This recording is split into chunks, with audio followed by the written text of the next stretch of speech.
La radio qui vous parle de NBA, c'est Radio Off Basket. Le basketball, c'est mieux à la radio.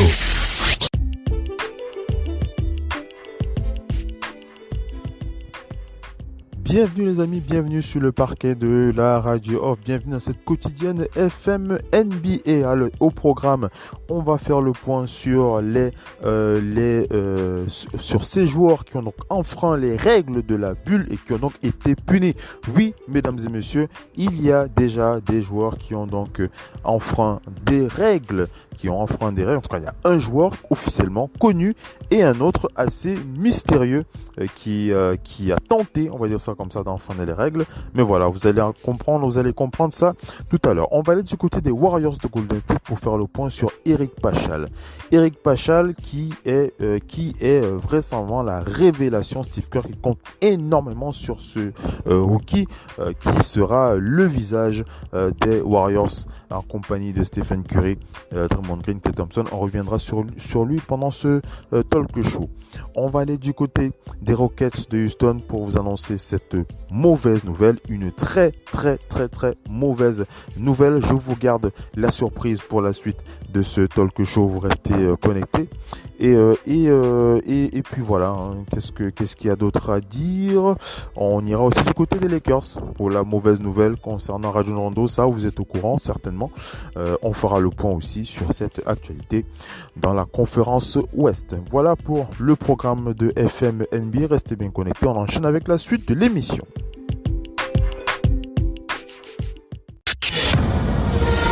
La radio qui vous parle de NBA, c'est Radio Off Basket. Le basketball, c'est mieux à la radio.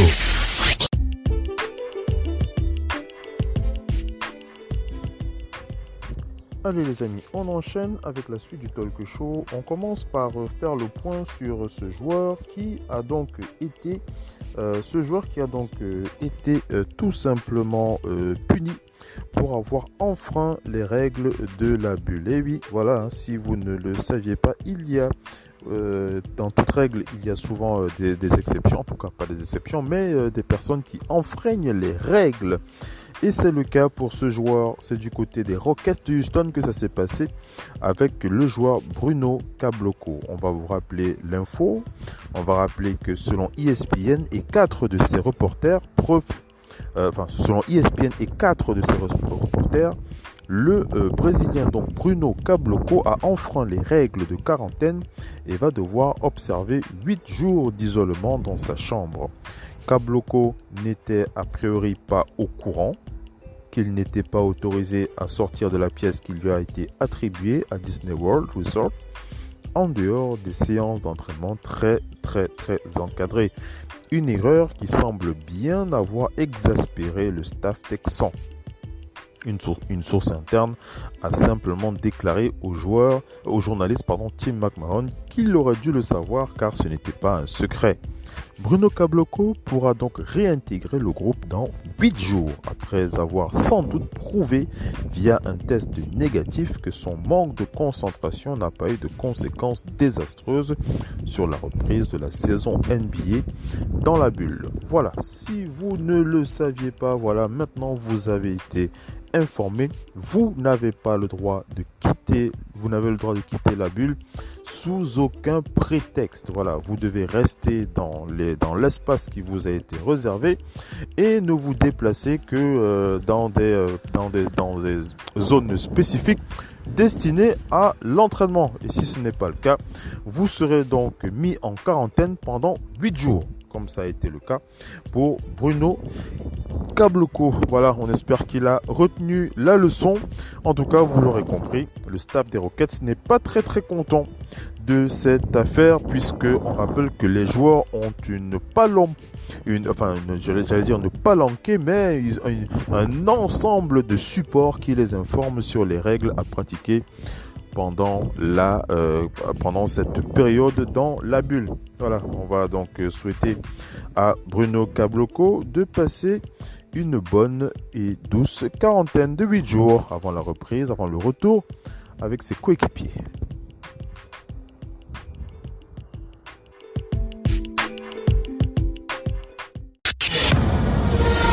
La radio qui vous parle de NBA, c'est Radio Off Basket. Le basketball, c'est mieux à la radio. Allez, on enchaîne avec les news. On va vous demander si vous vous souvenez que Damian Lillard et Joel Embiid avaient précisé dans les médias qu'ils n'avaient aucune confiance dans les autres joueurs pour respecter l'intégralité des règles de la bulle. Et depuis dimanche, on comprend un peu mieux ce qu'il voulait dire par là, puisque un joueur de l'une des 22 équipes invitées avait clairement pour projet de ramener une distraction du côté de Disney World sans que ce soit lié à un quelconque rapprochement familial. C'est sur Twitter que ça se passe, puisque une jeune femme du nom de Anna Maya, gameuse et modèle Instagram de son état, a révélé avoir été approchée par un joueur pour intégrer la bulle d'Orlando avec lui. Si elle a effacé quelques tweets rapidement pour tenter d'éviter que ça ne prenne de l'ampleur, il était déjà trop tard. On rappelle que Mo Bamba, le pivot du Magic d'Orlando, s'est immédiatement amusé à mettre son ami du Jazz d'Utah, Donovan Mitchell, dans la sauce en sous-entendant que ce pourrait parfaitement être lui, ce à quoi Anna Maya a répondu « Merde, j'aurais préféré que ce soit lui ». On rappelle que les enquêteurs de Twitter ont émis l'hypothèse que ce pourrait être Montrezl Harrell, l'intérieur des Clippers, qui suit apparemment déjà la jeune femme sur les réseaux sociaux, mais l'investigation est en cours. Ce brave Stephen Smith était le premier à avoir alerté tout le monde du fait que des joueurs allaient forcément tenter de conserver certaines habitudes, notamment en matière de récréation sexuelle. Tout ça n'est quand même pas hyper rassurant sur la capacité des joueurs à se tenir prêts, de se tenir à carreau sans sortir de la bulle ni à faire entrer des personnes non autorisées. Voilà, on vous le dit, ça va pas être évident pour ces joueurs de respecter les règles, puisque voilà, on vous informe. Voilà, vous avez déjà Bruno Caboclo qui lui a déjà donc été suspendu 8 jours pour être sorti de la bulle alors qu'il n'avait pas le droit. Et vous avez cette enquête avec ce joueur ce joueur il est pas officiellement déclaré, on ne sait pas qui il est, mais voilà, ce joueur a essayé de faire entrer donc une femme pour des services sexuels, il faut le dire tout simplement. Il a tenté de la faire entrer dans la bulle pour son bon plaisir. Voilà, ça n'a pas été le cas puisque cette dame a donc trahi le secret sur les réseaux sociaux. Elle a tenté d'effacer ses tweets, mais il était déjà trop tard puisque la nouvelle s'était déjà répandue. Et comme on vous l'a dit, il y a quelques rumeurs qui pourraient préciser que Montrezl Harrell pourrait être dans le coup. Je ne sais pas ce que vous en pensez. Est-ce que vous avez envie de pointer du doigt un joueur en particulier? Dites-nous dans les réseaux sociaux si vous pensez qu'un joueur en particulier serait capable de réaliser cela. Est-ce que ce n'est pas J.R. Smith par exemple, et Monsieur Hennessy, qui est souvent, on va pas dire familier du fait, mais qui a une réputation assez sulfureuse aussi, il faut le dire. Allez, voilà pour ce qu'on peut dire sur ceux qui s'amusent à enfreindre les règles dans la bulle du côté d'Orlando. La radio qui vous parle de NBA, c'est Radio Off Basket. Le basketball, c'est mieux à la radio.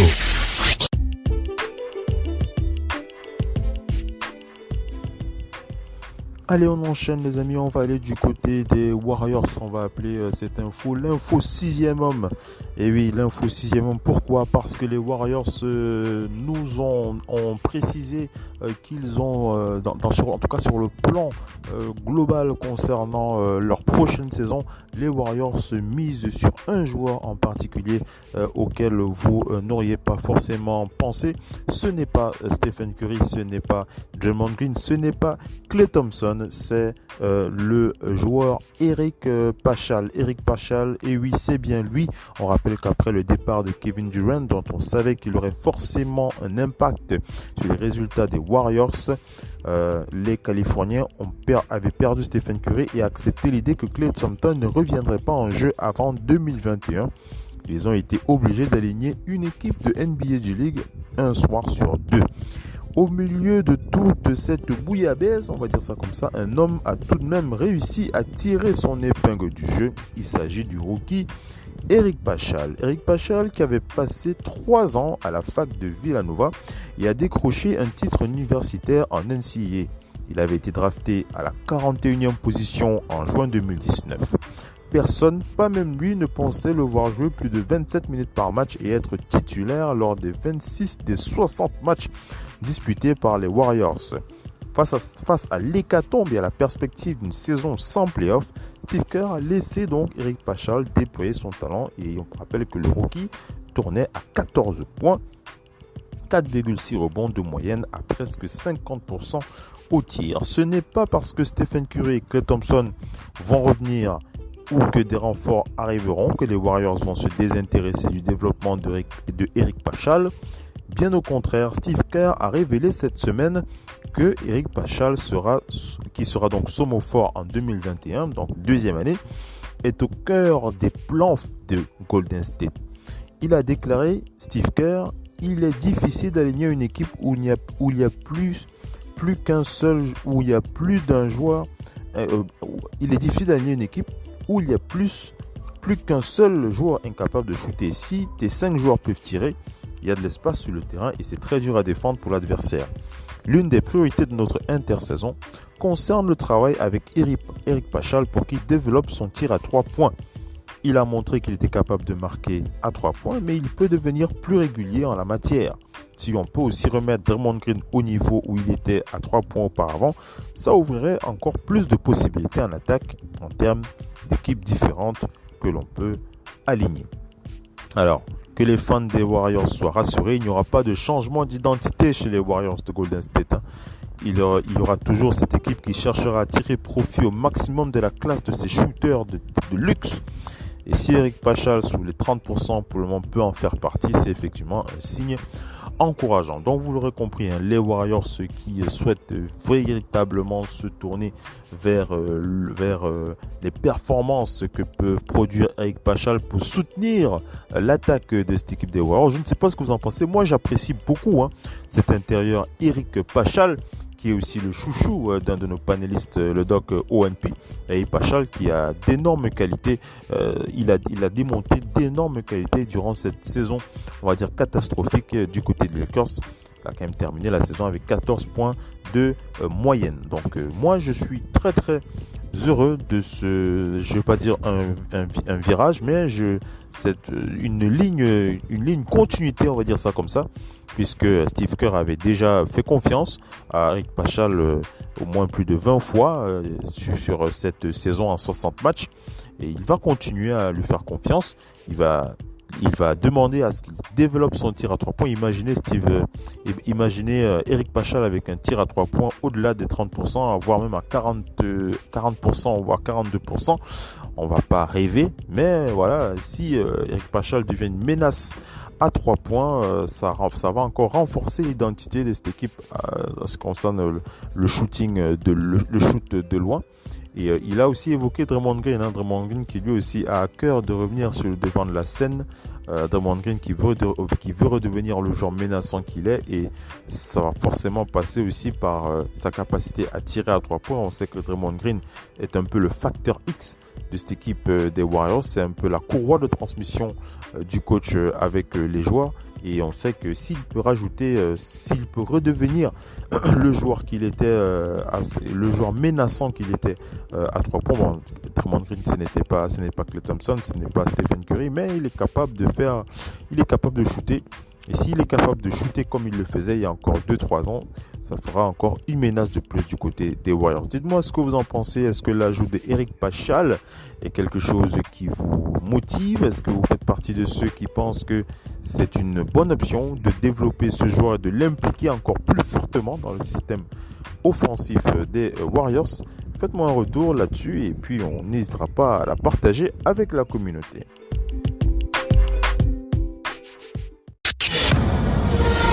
La radio qui vous parle de NBA, c'est Radio Off Basket. Le basketball, c'est mieux à la radio.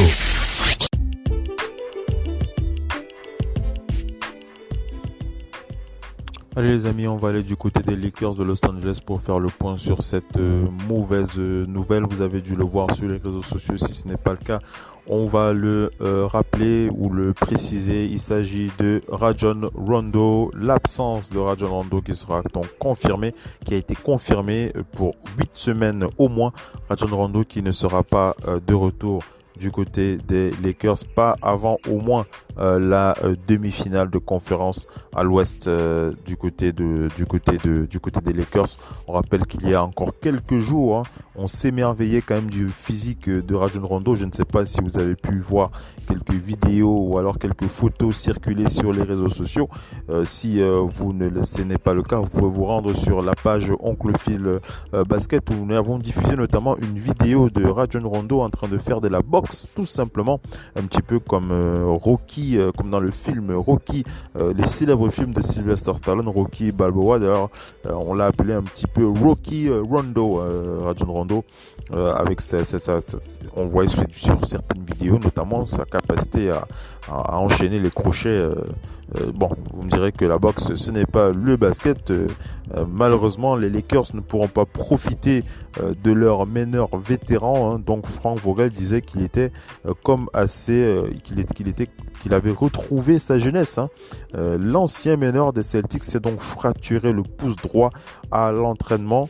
Et je vous l'ai dit, il sera absent au moins 8 semaines. En gros, les Lakers n'auront plus aucun meneur pur à l'ancienne pour diriger leur équipe. Et LeBron James fera donc office de chef d'orchestre durant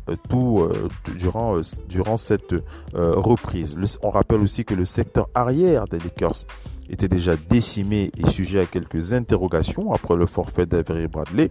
Celui de Rajon Rondo laisse Frank Vogel sans le moindre arrière vraiment doué à la passe. On rappelle que Dion Waiters, J.R. Smith, Alex Caruso, Kentavious Caldwell-Pope ou Quinn Cook ne favorisent clairement pas cet aspect du jeu. Sans Rajon Rondo, qui tournait à 7 points, 5 passes, 7-3 rebonds en 20 minutes, les Lakers devront espérer passer le premier tour des playoffs sans encombre. Pour le moment, ce sera contre les Grizzlies de Memphis pour retrouver le champion NBA 2008 contre eux. Voilà, ça va être compliqué, Je ne sais pas ce que vous pensez. Est-ce que, d'après vous, l'absence de Rajon Rondo est quelque chose de véritablement préjudiciable dans le système des Lakers? Est-ce que l'absence de Rajon Rondo pour vous est un indicateur qui vous permet de penser que les Lakers ne pourront pas se qualifier pour les playoffs ou alors que les Lakers souffriront pour arriver au moins jusqu'en finale de conférence? Moi, je vais vous dire qu'il y a des raisons de penser que oui, et il y a des raisons de penser que non, mais je pencherai plus vers le non, on va dire. Je penserai plus vers le non, tout simplement parce que les Lakers ont des joueurs suffisamment complémentaires pour jouer les deux rôles, à savoir remonter la balle, faire des passes et aussi scorer. Vous me direz que aucun meneur ne fera le travail de passe de manière aussi parfaite que Rajon Rondo, mais il y a un joueur qui est là pour ça. Il est prêt à prendre son devoir à la lettre. Il s'agit de LeBron James. LeBron James qui a cette capacité de jouer meneur. Il peut faire le travail de Rajon Rondo, mais on le sait, on aura aussi besoin d'un LeBron James du côté de l'aile, on aura besoin d'un LeBron James à l'intérieur, donc forcément ça va créer des espaces. Donc moi je pense pas véritablement que les Lakers aient besoin d'un meneur pur, un maître de la passe. C'est toujours une grande qualité d'en avoir un, Mais je ne suis pas certain que l'absence de Rajon Rondo pourrait empêcher les Lakers d'être performants. Ils ont suffisamment de joueurs capables de remonter le ballon. Ils seront Dion Waiters ou encore J.R. Smith n'est pas aussi performant, ne maîtrise pas le sens de la balle avec la précision de Rajon Rondo, mais ce sont des joueurs qui peuvent faire le travail et ils peuvent surtout scorer. Ils peuvent scorer beaucoup plus que Rondo ne peut le faire. Donc moi je vois Rondo, pour moi c'est plus le joueur qui apporte dans les vestiaires, c'est le joueur qui conseille ses coéquipiers les plus jeunes. Moi je le vois plus comme un mentor plutôt que comme quelqu'un qui a un véritable impact sur le jeu des Lakers. Moi, en tout cas lorsqu'on parle d'impact du jeu des Lakers, on cite d'abord deux joueurs, c'est LeBron James et Carmelo Anthony. Vous pouvez citer d'autres joueurs comme Danny Green, vous pouvez citer d'autres joueurs comme Kentavious Caldwell-Pope, Dion Waiters, J.R. Smith, Dwight Howard. On peut citer ces joueurs-là, mais les deux principaux, c'est Anthony Davis et LeBron James. Si l'un de ces deux joueurs n'est pas présent, on pourra commencer à s'inquiéter du côté des Lakers de Los Angeles. Ce n'est pas le cas pour le moment, en tout cas en ce qui me concerne. Si c'est le cas pour vous, n'hésitez pas à réagir sur les réseaux sociaux. Dites-nous si l'absence de Rajon Rondo est une véritable source d'inquiétude pour vous. On n'hésitera pas à les partager avec la communauté des fans Radio of Basket.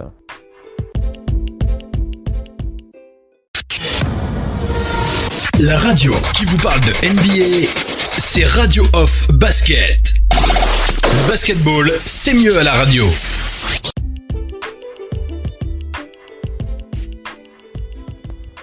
Et oui les amis, on va du côté des Rockets de Houston cette fois pour faire le point sur cette info qui est tombée il y a encore quelques minutes. Quelques minutes il faut le dire. Donc voilà, c'est la raison pour laquelle vous l'avez à ce moment du talk show. Russell Westbrook est testé positif au coronavirus. Russell Westbrook testé positif au Covid-19. Mesdames et messieurs, on rappelle que la superstar des Rockets a expliqué qu'il va bien, mais qu'il doit observer une période de quarantaine avant de rejoindre ses coéquipiers. On peut s'attendre à ce qu'il n'arrive sur place que vers le 20 juillet, soit environ 2 semaines après ses partenaires. Et une fois sur place, il devra rester dans sa chambre 48 heures de plus. La bonne nouvelle, c'est qu'il a indiqué qu'il avait l'intention d'aller à Disney World et Mike D'Antoni peut donc souffler. En revanche, pas de nouvelles de James Harden qui manque aussi à l'appel chez les Rockets. Peut-être que lui aussi est en quarantaine pour les mêmes raisons que son coéquipier. On ne sait pas, on ne sait toujours pas ce qu'il en est de la situation de James Harden. Mais pour ce qui est de Russell Westbrook, c'est officiel. Il est donc contaminé, il est testé positif au coronavirus. C'est une véritable emmerde. En tout cas, moi, je le vois comme ça, même si on est assez rassuré pour le retour de Russell Westbrook du côté de la bulle, même si on sait qu'il va retrouver ses coéquipiers quelques temps après, après quelques semaines, on va dire ça comme ça. Oh là là, je ne suis pas certain qu'on aura le Russell Westbrook avec ses capacités athlétiques, les capacités athlétiques que l'on connaît. Bon, c'est vrai, il n'aura pas de fracture, on ne sait pas à quel point le coronavirus l'a affecté, mais si cette maladie avait atteint un petit peu le rythme, avait atteint le niveau de contamination, comme c'était le cas pour Rudy Gobert, on rappelle que Rudy Gobert est guéri.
les choses sont vraiment critiques. Allez, on va continuer à suivre l'actualité des Rockets. On vous revient dès qu'on a un peu plus d'infos.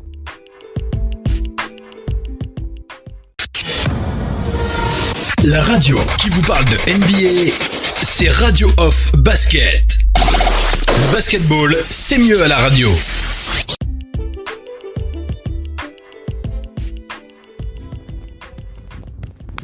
Voilà les amis, on est arrivé à la fin de ce talk show. On aurait encore pu rester quelques minutes pour partager cette information sur cette règle concernant les joueurs de la NBA qui sont donc appelés à être en survêtement lorsqu'ils arrivent sur le terrain. Ce ne sera plus comme vous avez l'habitude de le voir, c'est-à-dire que vous voyez des joueurs arriver dans les couloirs d'une arena en civil avant de les voir en survêtement. Là, les joueurs sont obligés d'être en survêtement de leur équipe afin de rejoindre le parquet. Voilà, une petite info comme ça qui glisse. Voilà, il y a d'autres infos qu'on aurait pu partager avec vous, mais voilà, des infos assez mineures, hein. On aura l'occasion de revenir sur d'autres actualités beaucoup plus brûlantes. Voilà, ce qu'on va retenir, c'est surtout la contamination au coronavirus de Russell Westbrook, qui est donc officielle. Et ça va forcément obliger Mike D'Antoni et les Rockets à revoir un petit peu leur plan pour la reprise de la saison. Voilà, c'était l'info du jour. Je vous laisse pour cette quotidienne. Je vous donne rendez-vous pour les prochains talk shows sur le parquet de la radio. Merci d'avoir été connecté. C'était Oncle Phil Basket dans FM NBA. Ciao les amis. Bye bye.